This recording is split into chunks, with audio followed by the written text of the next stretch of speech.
রাধে রাধে। আমি অ্যাস্ট্রোলজার বিভাস। আজকের আমাদের টপিক হচ্ছে সেকেন্ড হাউস লর্ড, মানে 2 নম্বর ঘরের যে মালিক, সে যখন আমাদের যে 12টা হাউস আছে, 12টা ঘর আছে, সেই 12টার ঘরের মধ্যে বসলে বা পজিশান নিলে বা সেখানে বসলে কি রেজাল্ট দিতে পারে, মানে 12th house lord in difference house, as a result কী হতে পারে, সেটাই আজকে আমাদের মেন টপিক। ঠিক আছে? তো ফার্স্টে আমি যাচ্ছি যে second house lord in first house, মানে 2 নম্বর ঘরের মালিক যখন প্রথম হাউসে বসে তখন কি হয়, তখন আমাদের কি হয় যে ফার্স্টে আমি একটুখানি বলে দিই যে সেকেন্ড হাউসটা হচ্ছে আমাদের মেনলি আমরা কিন্তু সেকেন্ড হাউসকে আমরা কি দেখি, সেকেন্ড হাউস হচ্ছে আমাদের ব্যাংক ব্যালেন্স। ঠিক আছে? মানে আমাদের যে স্টোরেজ, অ্যাকুমুলেশন অফ মানি, আমাদের কি, আমাদের যে আমরা যে ইনকাম করি সেই ইনকামটা স্টোরেজ হয় কোথায়? ব্যাংক ব্যালেন্স, ব্যাংকে। সেই কার্ডটা হচ্ছে আমাদের সেকেন্ড হাউস। শুধু আমরা বলবো না যে টাকা পয়সা সঞ্চয় বা টাকা পয়সার দিক থেকে সেকেন্ড হাউসকে দেখা হয়, এটা বললে সম্পূর্ণ রং হবে। কারণ সেকেন্ড হাউস থেকে আমরা কিন্তু যে কোনো কিছু স্টোরেজ ভাবছি। স্টোরেজ মানে সেটা শুধু অনলি ফর টাকা পয়সা বা মানির দিক থেকে নয়।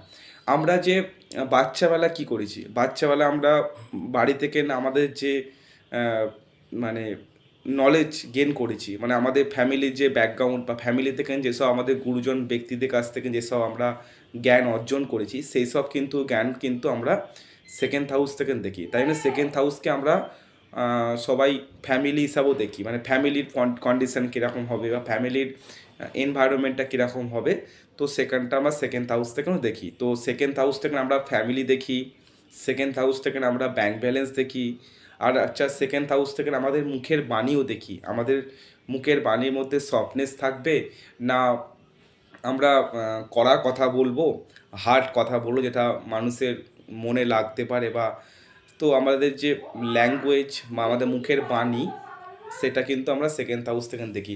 অ্যাকচুয়ালি কিন্তু আমাদের কমিউনিকেশান স্কিলটা কিন্তু থার্ড হাউস থেকে দেখতে হয়, কিন্তু আমাদের মুখের বাণীটা কীরকম সেটা কিন্তু আমরা সেকেন্ড হাউস থেকে দেখি। আর একটা জিনিস সেকেন্ড হাউস থেকে দেখি, সেটা হচ্ছে আমাদের যে আমরা যে কি বলবো, আমাদের যে বাড়ির অ্যাটমসফিয়ারটা কীরকম হবে, হ্যাঁ, বাড়ির অ্যাটমসফিয়ারটা কীরকম হবে, এটাও কিন্তু আমরা একটু সেকেন্ড হাউস থেকে দেখি। ঠিক আছে? তো সেকেন্ড হাউস লর্ড একটা খুব ইম্পর্টেন্ট একটা হাউস, যেটা আমাদের অ্যাস্ট্রোলজিতে খুবই একটা ইম্পর্টেন্ট হাউস। কারণ আজকের দুনিয়া কিন্তু টাকা পয়সা জিনিসটা খুবই একটা ম্যাটার, মানে পয়সা, টাকা ইনকাম, এটা একটা খুবই একটা বড় ধরনের মানে দিক থেকে দেখা হয়। কারণ আমরা জানি যে টাকা পয়সার মাহাত্ম্যটা কত গ্যারান্টি আজকের দুনিয়ায়। তো যাই হোক, আজকে আমাদের এবার টপিকটা আমরা আলোচনা করছি, যেটা হচ্ছে যে আমাদের second house lord in first house. যখন আমাদের ফার্স্ট হাউসে বসে সেকেন্ড হাউসের লর্ড, তখন আমাদের কি হয়? ফার্স্টে হচ্ছে আমাদের ফার্স্ট হাউস। ফার্স্ট হাউসটা কি? ফার্স্ট হাউসটা হচ্ছে আমি নিজে মানে ব্যাপারটা হচ্ছে এখানে যখন সেকেন্ড হাউস লর্ড বসবে, তখন কি হবে যে আমি আমার নিজের দ্বারা বা নিজের কর্মের দ্বারা বা নিজের সেলফ এফর্টের দ্বারা আমরা কিন্তু ব্যাংক ব্যালেন্স করব বা আমাদের বাড়ির পরিবেশটাকে আমি কন্ট্রোল করব। তো এটা একটা খুব ভালো ব্যাপার। মানে জাতক বা জাতিকা নিজের দ্বারা পয়সা ইনকাম করে নিজের ফ্রিডম দ্বারা। ঠিক আছে? সেটা ব্যবসা করতে পারে বা বিজনেসের দিকে যেতে পারে বা চাকরির দিকে যেতে পারে। কিন্তু মোস্ট প্রবাবিলিটি ফার্স্ট হাউসে লর্ড যখন বসে থাকে, তখন তারা কি হয়, নিজের দ্বারা ধন ইনকাম করে, মানে নিজের দ্বারা টাকা পয়সা অ্যাকুমুলেট করে। তো এটা একটা পজিশানটা খুব ভালো, যখন second house lord in position in first house.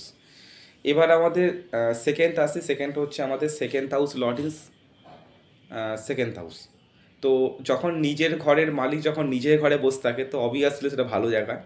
এখানে কি হয়, ফ্যামিলি সাপোর্ট পায়, ফ্যামিলি থেকে মানে অনেক হেল্প পায়, প্লাস ফ্যামিলিতে একটা খুবই তার একটা ভূমিকা থাকে, তার একটা প্রাধান্য থাকে, প্লাস ফ্যামিলির লোকেরও তাকে সাপোর্টেবল করে। এইসব জাতীয় জাতিকারা অনেক সময় ব্যাংকিং সেক্টর বা ফাইন্যান্স রিলেটেড কোনো কাজ বা জুয়েলারি বা ফ্যামিলি বিজনেস এইসব জায়গা কিন্তু কাজ করে নিজেদের ব্যাংক ব্যালেন্স করে। তো এটা একটা পজিশনটা খুব ভালো। এবার আমরা নেক্সট হাউসটা হচ্ছে আমাদের third house. Second house lord in third house. Third হাউসে বসলে কী হয়, থার্ড হাউসটা হচ্ছে আমাদের ক্যারেজ বা আমাদের যে পরিশ্রম, মানে আমরা কতখানটি আমরা পরিশ্রম করতে পারবো, আমাদের মধ্যে কতখানটি ইচ্ছা ক্ষমতা আছে, তো সেইটা আমরা থার্ড হাউস থেকে দেখি। তো থার্ড হাউসে যখন সেকেন্ড হাউস লর্ড বসে, তো সেসব জাতজাতিকা নিজের বল বুদ্ধি বা নিজের পরিশ্রমের দ্বারা ইনকাম করে। আর একটা জিনিস, যেহেতু থার্ড হাউস থেকে না আমরা অনলাইন দেখি, অনলাইন সোশ্যাল মিডিয়া দেখি, হ্যাঁ, ইউটিউব ফিউটিউব যাওয়া, যে কোনো অনলাইনে যে কাজগুলো হয়, হ্যাঁ, এখান থেকেও কিন্তু তার একটা আর্নিং সোর্স অবশ্যই হতে পারে, ঠিক আছে। আর এমনিতে থার্ড হাউস থেকে না আমরা থার্ড হাউসে একটা রেমেডি দিই আপনাদের। থার্ড হাউসের রেমেডি, থার্ড হাউসটা কি, থার্ড হাউসটা হচ্ছে আমাদের শর্ট টাবেল, মানে স্টেট টু স্টেট যে টাবেলগুলো হয়। তো আপনারা আপনাদের ব্যাংক ব্যালেন্সকে বা আপনাদের ফাইন্যান্সিয়াল অবস্থা বা মেন্টালি যে ফ্যামিলি অবস্থা স্টেবল করার জন্য আপনি আপনারা কিন্তু মাঝে মাঝে কী করবেন, একটা স্টেট থেকে অন্য স্টেটে যাওয়া, মানে কন্টিনিউ জার্নি করবে, মানে ট্রাভেল করবে। এতে কি হবে, আপনার ঘুরতে যাওয়াটা হলো, প্লাস আপনার রেমিডিও কাজ হলো। এতে আপনার কিন্তু ভালো হবে, মেন্টালি হবে, আপনি অনেক সাপোর্টেবল পাবেন। আর এতে আপনার পয়সা বা ব্যাংক ব্যালেন্সের দিকটাও ঠিকঠাক থাকবে, ঠিক আছে। তো এবার আমাদের হচ্ছে যে second house lord in fourth house. তো ফোর্থ হাউসটা কি, ফোর্থ হাউসটা হচ্ছে আমাদের মা, আমাদের মায়ের হাউস, মানে আমরা যেখান থেকে মা দেখি। তো ফোর্থ হাউস আর একটা জিনিস, ফোর্থ হাউস আমাদের মানে একটা ফ্যামিলিটাকেও ডিপেন্ড করে। প্লাস ফোর্থ হাউস থেকে না আমাদের কিন্তু যত কিছু সুখ, মানে আমাদের হ্যাপিনেস, হ্যাঁ, সেটা কিন্তু আমরা, বা লাক্সারি কমফোর্টেবল, সেটা কিন্তু আমাদের ফোর্থ হাউস থেকেই দেখি। আর একটা কথা হচ্ছে, ফোর্থ হাউসটা হচ্ছে আমাদের মাদারল্যান্ড। প্রথমেই বললাম ফোর্থ হাউস থেকে আমরা মা দেখি, আর ফোর্থ হাউস মানে হচ্ছে মাদারল্যান্ড। তো সেকেন্ড হাউস লর্ড যখন ফোর্থ হাউসে বসে, সেসব ছাত্রছাত্রীরা কিন্তু নিজস্ব জন্মস্থলে থাকে, বা ফ্যামিলি থেকে নিয়ে কোনো কিছু ব্যবসা করতে পারে, বা বাড়ি থেকে কোনো কিছু কাজ করতে পারেন।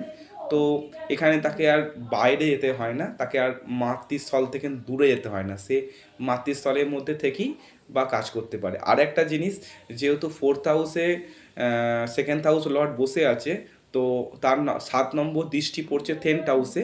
তো 10th হাউস থেকে না আমরা কি দেখি, আমাদের কর্ম দেখি। তো এইসব ছাত্রছাত্রীরা কিন্তু ওয়ার্ক ফ্রম হোম যেটা আছে সেটাও কিন্তু করতে পারে, বাড়িতে বসে কাজ করতে পারে, সেটা কিন্তু একটা ইয়োগ তৈরি হচ্ছে, ঠিক আছে।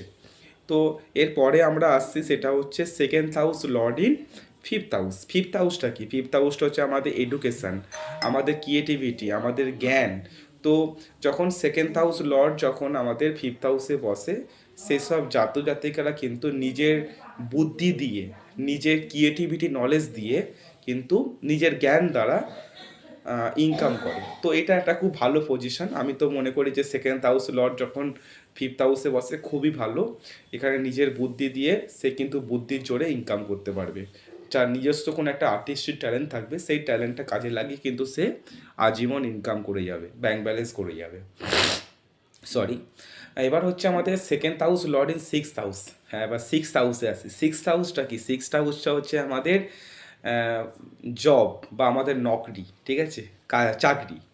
তো পরিষ্কার কথা, যখনই সেকেন্ড হাউস লর্ড যখন সিক্স হাউসে পড়বে, চুপচাপ চোখ কান বন্ধ করে জব করো, চাকরি করো, চাকরিতে তোমার পয়সা আছে, ঠিক আছে। আর অন্য কিছু করো না, চাকরি করো, বিন্দাস চাকরি করো, চাকরি থেকে তুমি কিন্তু পয়সা ইনকাম করতে পারবে, কোনো সমস্যা হবে না। এবার যদি মানে আলাদা, মানে আদার যে প্ল্যানেট বুধ আছে সেটাও যদি সাপোর্ট করে, তখন ছোটোখাটো সাইড বিজনেস করতে পারো, কিন্তু মেন সোর্স অফ ইনকাম চাকরি থেকে নিয়ে হবে। যখন second house lord in sixth house, ঠিক আছে, তখন কিন্তু সে চাকরি থেকে নিয়ে ইনকাম করে বেশিরভাগ। এটা তো পরিষ্কার, নিট ইন ক্লিন, ঠিক আছে। তো এবারে আমাদের পরবর্তী ঘর হচ্ছে আমাদের সেভেন্থ হাউস। যখন second house lord in place in seventh house, তো সেভেন্থ হাউসটা কি, সেভেন্থ হাউসটা হচ্ছে আমাদের পার্টনারশিপ বিজনেস, রিটেলার বিজনেস বা বিজনেসকে বোঝায়, ঠিক আছে। তো যখন সেকেন্ড হাউস লর্ড যখন সেভেন্থ হাউসে বসে, চুপচাপ বিজনেস করুন, পার্টনারশিপ বিজনেস করতে পারেন, রিটেলার বিজনেস করতে পারেন, নিজের ওয়াইফকে সঙ্গে নিয়ে বিজনেস করতে পারেন। এখানে আপনার কোনো সমস্যা হবে না, আপনার ব্যাংক ব্যালেন্স হবে, আপনার টাকা পয়সা ভালো ইনকাম করতে পারবেন, চুপচাপ বিজনেস করে ফেলুন, ঠিক আছে, রিটেলার বিজনেস। এবার আমাদের হচ্ছে second house lord in 8 house. 8 হাউসটা কিন্তু একটা মজার হাউস, যেখানে আমরা সবাই ভয় পাই, কিন্তু এটা একটা মজার হাউস। বিকজ 8 হাউস থেকে কিন্তু আমাদের একটা হিডেন পয়সা পাই, ঠিক আছে। হিডেন পয়সা মানে আগে অ্যাস্ট্রোলজাররা জ্যোতিষেরা বলতো যে 8 হাউস থেকে নাকি মানে গুপ্তধন। তো এখন তো আর গুপ্তধনের কোনো ব্যাপার নেই, কিন্তু এখন এই গুপ্তধন কী হচ্ছে, এখন গুপ্তধন হচ্ছে লটারি, লটারি বা কোনো শেয়ার মার্কেট, বা কোনো ক্রিপ্টোকারেন্সি, এইসব জায়গা যারা সঙ্গে যুক্ত, হ্যাঁ, তারা কিন্তু এখান থেকে ভালো একটা পয়সা আচমকা পেয়ে যেতে পারে, ঠিক আছে। আর একটা ব্যাপার, যেহেতু 8 নম্বর ঘর থেকে না আমরা কি দেখি, আমাদের যে পৈতৃক সম্পত্তি বা আমাদের শ্বশুরবাড়ি যারা ছেলে হয় তাদের ক্ষেত্রে এই 8 নম্বর ঘরটা শ্বশুরবাড়ি বলা হয়। তো শ্বশুরবাড়ি থেকে একটা পয়সা পাওয়ার কিন্তু একটা বড় যোগ থাকে। তো 8 নম্বর ঘরে সেকেন্ড হাউস লট বসে থাকলে ম্যাক্সিমাম টাইম কিন্তু সে কিন্তু ফুকুটিয়া টাকা পেয়ে যায়, তাকে অতটা মেহনত করতে হয় না, সে কিন্তু একটা মানে পরের ধন একটা কিন্তু সে পেয়ে যায়, ঠিক আছে। আর একদিকে একটা প্রবলেম আছে, যেহেতু সেকেন্ড হাউস লট 8 হাউসে বসে, তার দৃষ্টি যেহেতু সেকেন্ড হাউসেই পড়ে, তো একটু ফ্যামিলির দিকটা প্রবলেম হবে, কারণ 8 নম্বর ঘর থেকে আমরা পীড়াও দেখি। তো 8 নম্বর ঘরে যখন সেকেন্ড হাউস লট বসবে, ফ্যামিলির দিকে কিন্তু একটু প্রবলেম থাকবে, ফ্যামিলিতে একটুখানি ডিস্টার্ব থাকবে, এটাও কিন্তু আপনাকে মাথায় রাখতে হবে। এবার নেক্সট পজিশান হচ্ছে আমাদের second house lord in 9th house. এবার 9th হাউসটা কি, 9th হাউসটা হচ্ছে আমাদের পিতা, আমাদের ভাগ্য, আমাদের ডেস্টিনেশন বা লাক, যেটা লাক সাপোর্ট বলি, যেটা আমাদের খুব ইম্পর্টেন্ট। তো সেকেন্ড হাউস লর্ড যখন 9th হাউসে বসে, এইসব জাতজাতিকারা বাবার কাছ থেকে প্রচুর হেল্প পায়, হ্যাঁ, প্লাস টাকা পয়সার দিকে খুব লাকি হয়। আর বাবারা এটা খুব, এদের যে বাবা হয় তারা কিন্তু খুব টাকা পয়সার দিকে সাহায্য করে। এটা একটা জীবনে কিন্তু ভালো এরা গুরুও পায়, টাকা যারা মানে টাকার কীভাবে কি ইনকাম করতে হবে, মানে তার শিক্ষিত বা তার যে শিক্ষা, হ্যাঁ, নলেজ, টাকা পয়সা যে কীভাবে আর্নিং করা হবে, এটা কিন্তু ম্যাক্সিমাম টাইম তারা বাবার সাথে বা তাদের গুরুজনদের সাথে বা পিতার সাথে বা তাদের যে যাকে গুরু মানে তার সাথে কিন্তু আলোচনা করলে কিন্তু খুব ভালো হয়, ঠিক আছে। তো আপনি তো একটা ব্যাপারে লাকি, কারণ যেহেতু সেকেন্ড হাউস লর্ড 9th হাউসে বসে আছে, তো ব্যাংক ব্যালেন্স আপনার ক্ষেত্রে কিন্তু একটা লাকি ব্যাপার, আপনি লাকের জোরে কিন্তু ইনকাম করতে পারবেন, ঠিক আছে, এটা তো আপনাদের কোনো ডাউট নেই। আর হচ্ছে আর একটা কথা বলে দিই, যখন সেকেন্ড হাউস লর্ড যখন 9th হাউস থাকবে না, আপনি একটু ওখানে ধার্মিক হবেন, ঠিক আছে, এমনিতে আপনি ধার্মিক হবেন, তো একটু ধার্মিকের মানে পূজা অর্চনা এইসবগুলো একটু করবেন, বাড়ির মধ্যে সব প্রোগ্রামগুলো রাখবেন, প্লাস মাঝে মাঝে একটু লং ডিস্ট্যান্স যে ধার্মিক ট্রাভেল হয়, ধার্মিক যাত্রা হয়, সেসব জায়গায় কিন্তু আপনি একটু ভিজিট করবেন, তাহলে এক্ষেত্রে কী হবে, আপনি আপনার লাকটা আরও ভালো সাপোর্ট পাবেন, ঠিক আছে। এবারে আমাদের হচ্ছে second house lord in 10th house. 10th হাউসটা কি, 10th হাউসটা হচ্ছে আমাদের কর্ম, মানে আমাদের যে কর্মের জায়গা, আমাদের নেম ফেম, মানে কর্ম থেকে কিন্তু আমরা নেম ফেম পাই না, তো পসিবিলিটি। তো আমাদের যখন সেকেন্ড হাউস লর্ড যখন 10th হাউসে থাকে, তখন কিন্তু আপনি এইটুখানি আপনাকে বলতে পারি যে আপনি আপনার যদি ফ্যামিলি বিজনেস থাকে, আপনি নিস্তবে ঢুকে যান, ফ্যামিলি বিজনেস থেকে নিয়ে আপনার গ্রোথ আছে। আর তো সেকেন্ড হাউস লর্ড যখন 10th হাউস থাকে, খুব ভালো পজিশান, কারণ সে সেকেন্ড থেকে 10th আসছে, মানে 9 নম্বর ঘরে আসছে অ্যাকচুয়ালি দেখতে গেলে। তো এই দিক থেকে আমি কি বলবো, যে যখন সেকেন্ড হাউস লর্ড যখন 10th হাউস থাকে, আপনি শুধু বাড়ি থেকে বেরোন, হ্যাঁ, আপনি যাই কাজ করুন না কেন আপনার পয়সা আসবেই, কারণ মানে ব্যাংক ব্যালেন্সে বা মানি লট আপনার বসে আছে কর্ম লটে, তো কর্ম করলেই আপনি পয়সা পাবেন, এটা আপনার একটা ভালো পজিশান, যতখানটি আপনি কর্ম করুন ততখানটি আপনি পয়সা পাবেন, ঠিক আছে, এটা সম্পূর্ণ আপনার উপর ডিপেন্ড করবে আপনি কতটা পরিশ্রম করবেন। সরি। এবার পরের হাউসটা হচ্ছে খুব ইম্পর্টেন্ট হাউস, সেটা হচ্ছে 11th হাউস। 11th হাউসটা কি, 11th হাউসটা হচ্ছে আমাদের ইচ্ছা পূর্তির ঘর, বা আমাদের সোশ্যাল সার্কেল, বা আমাদের যে বড় দাদা হয়, বড় দিদি হয় তাদের ঘর, বা আমাদের ফ্রেন্ড সার্কেলের ঘর হচ্ছে, সেটা হচ্ছে 11th হাউস। তো যখন আপনি সেকেন্ড হাউস লর্ড যখন 11th হাউসে বসবে, আপনি কিন্তু আপনার বড় দাদা বা বড় দিদি বা আপনার যে ফ্রেন্ড সার্কেল সেখান থেকে কিন্তু আপনি পরামর্শ করে আপনি কোনো কিছু কাজ করতে পারেন। তাহলে এখানে কী হবে, আপনার ইনকাম সোর্সটা ভালো হবে, প্লাস আপনার ভালো ব্যাংক ব্যালেন্স হবে, কারণ এরা আপনাকে ভালো উপদেশ দেবে, কোনো দিন খারাপ উপদেশ দেবে না। তো এদের উপদেশ মেনে আপনি কাজ করলে অবশ্যই আপনি হেল্প পাবেন আর একটু সোশ্যালাইজড হবেন, কারণ 11th হাউস হচ্ছে সোশ্যালাইজ। তো সোশ্যালাইজড না হলে কিন্তু আপনি সেরকমভাবে আর্নিং করতে পারবেন না। একটু ফ্রেন্ড সার্কেল রাখবেন, এতে এমনিতে ফ্রেন্ড সার্কেল খুব বড় হয়, তাতেও আপনি বলছেন একটু ফ্রেন্ড সার্কেল ভালো করে রাখবেন। তো আপনার এখান থেকে কোনো প্রবলেম হবে না, আপনার ওরাই কিন্তু আপনাকে ডাইরেকশান দিয়ে দেবে যে কীভাবে ইনকাম করতে হবে। ঠিক আছে, এটা একটা ভালো হাউস। এবার পরের ঘর হচ্ছে আমাদের 12th হাউস। 12th হাউসটা কি? Second house lord in 12th house. 12th হাউসটা কি? 12th হাউসটা হচ্ছে আমাদের, অ্যাকচুয়ালি সবাই কিন্তু বলে 12th হাউসটা লস, কিন্তু আমি লস অ্যাকচুয়ালি বলবো না। 12th হাউস থেকে কিন্তু আপনি অবশ্যই টাকা ইনকাম করতে পারবেন। যখন আপনার 12th হাউসে বসে থাকবে সেকেন্ড লর্ড, তখন আপনি এফডি করে রাখবেন, ফিক্সড ডিপোজিট বা ইনভেস্টমেন্ট, লং টার্ম ইনভেস্টমেন্ট, এখান থেকে কিন্তু আপনি ভালো একটা প্রফিট পাবেন। প্লাস 12th হাউস থেকে আমরা বিদেশ বলি বা ফরেন বলি, হ্যাঁ, তো আপনি বিদেশ থেকে পয়সা ইনকাম করতে পারবেন। বিদেশের সাথে যুক্ত করে আপনি এক্সপোর্ট ইম্পোর্টের কাজ করে বা বিদেশের সাথে কোনো কিছু টাই আপ করে আপনি কিন্তু অবশ্যই আপনার ব্যাংক ব্যালেন্স করতে পারবেন। এখানে যদি 6th হাউসের সাথে কানেকশান হয়ে যায়, তাহলে কিন্তু আপনি মাল্টি ন্যাশনাল কোম্পানিতেও কাজ করে কিন্তু আপনার ভালো ব্যাংক ব্যালেন্স করতে পারবেন। তো আমি মোটামুটি 1 থেকে 12 পর্যন্ত সমস্ত ঘরে ডিসকাস করে দিলাম যে second house lord in position in difference house in astrological possibility. তো আপনাদের কাছে আমার একটাই অনুরোধ, আপনারা মন দিয়ে কন্টিনিউ ভিডিওগুলো বারবার দেখুন।